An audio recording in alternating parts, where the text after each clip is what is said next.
What's up, everybody? It's your boy, and I'm back with another reaction video. You see the thumbnail, you can read the title.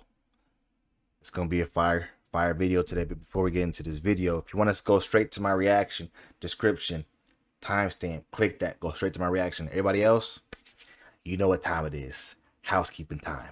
And you know I'm gonna ask for it. But before I do, why should you subscribe? Well, Dre the Dreamer Presents is a channel built around a community of people who enjoy gaming, movies, anime, sports, music, etc. Right? And it's about uplifting each other, engaging in a positive way, and just having fun and getting away from the outside world and all that mess of a world right now. And obviously we have to engage with it every day. You gotta go to work, you gotta deal with it, but sometimes you just want to escape. And that's what we have this channel, right? It's a channel for you, the viewer, by the viewer. You know, because I'm a viewer too. I'm a fan just like everybody else. I watch YouTube all the time, and I just want to help give a little bit of positivity to somebody who needs it. If you're already a subscriber, salute to you. Shout out to you, Dreamer. Teamwork makes the dream work, and I appreciate you. For those who are not subscribed, give you a second to do so. Appreciate you. So, without further delay, let's get into this reaction. Fair use, fair use.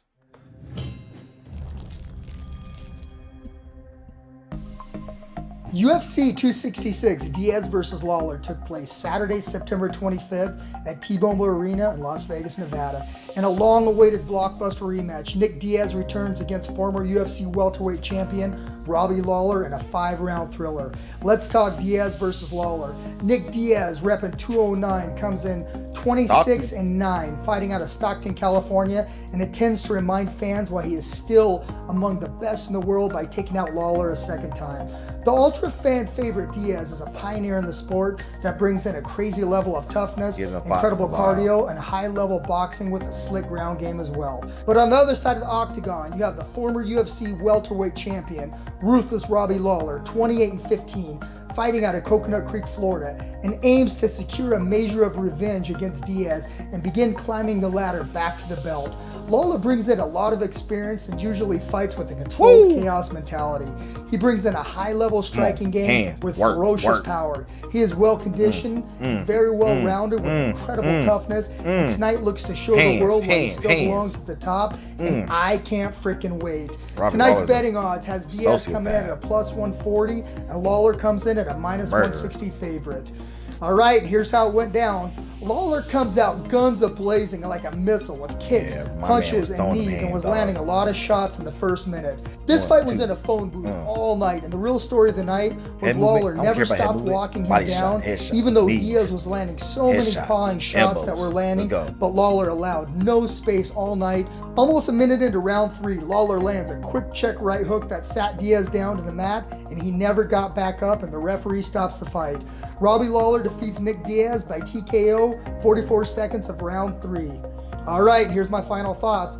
There were a few questions that needed to be answered. Would the inactivity hurt Diaz being out of the cage this long? It did. Or would we see a repeat of their last fight? Or would the more active Lawler take him out? Damn, we have our answer.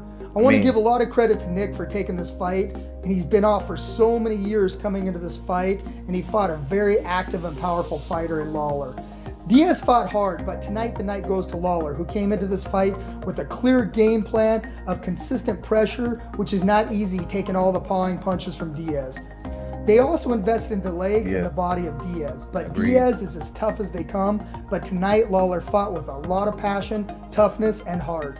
Lawler was just a quicker and more powerful fighter than Nick tonight, but tonight was a war. This was a big win for Lawler. Guys, sign me up anytime either one of these guys fight, and I hope Diaz getting his first fight back under his belt, we'll get to see him again. Here's some quick stats on Lawler. He's the former UFC welterweight champion. He now has 21 wins by KO, 1 via submission. He has 12 first-round finishes. He holds KO wins against Rory McDonald, Jake Ellenberger, Josh Koscheck, and now Nick Diaz. His knockout victory over Rory McDonald is amongst the greatest UFC fights ever. All right, what's next for Lawler? It's not hard to love Lawler. He is such a warrior that has given us so many years of great fights. Guys, I'm going to leave this one up to you. Let me know in the comments who you think he should fight next and what you thought of the fights tonight.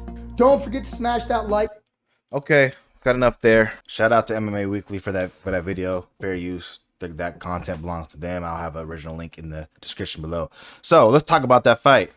First and foremost, Nick being out that long, and he even said it in the video, so I won't go too crazy on the commentary here, but he just looked out of, I want to say out of shape. I just don't think he looked rusty, right? He is his first fight in how many years? Output wasn't as, he did throw some nice combos, but really wasn't doing any I mean, Robbie Lawler was on like a 2-3 fight losing streak, so he wasn't about to lose to a guy who hasn't been active for the last how many years, right? So you knew Robbie was going to come out with a fire and an intentionality about himself, a purpose about himself to finish this fight. He's a former champion. He's still got a lot left in the tank, and this is the perfect jumping off point for him to try to re-spark his MMA career, his UFC career, because he lost to a bogus call against Ben Askren, and then he lost to Robert Covington. I remember those two losses pretty well. But yeah, Nick just looked slower. He didn't look as powerful. He didn't look as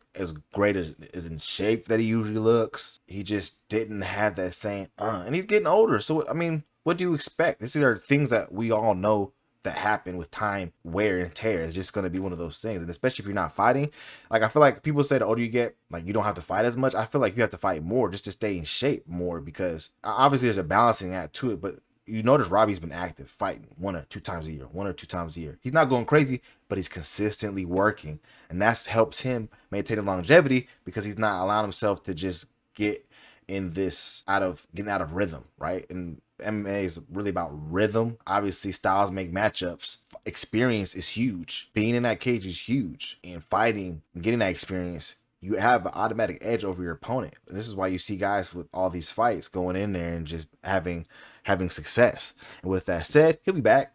I think, he's gone for 5 years. That's crazy to say. But he got beat. He got TKO. He knew what it was. And he even seemed like he's like, all right, I'm just, this is my first fight back. He's going to come back. He's going to come back, and I think he's going to have another opponent. I think he needs to fight someone like, I think he could fight. Who should he fight next? I would say, maybe Vicente. No. I think Robbie should fight Vicente. And I think Nick should fight maybe Cerrone again. Maybe Cerrone. We'll see. That'd be a nice tune-up fight for him to get his legs back and get back into it. Shoot, maybe even his brother. Right? 171. Why not?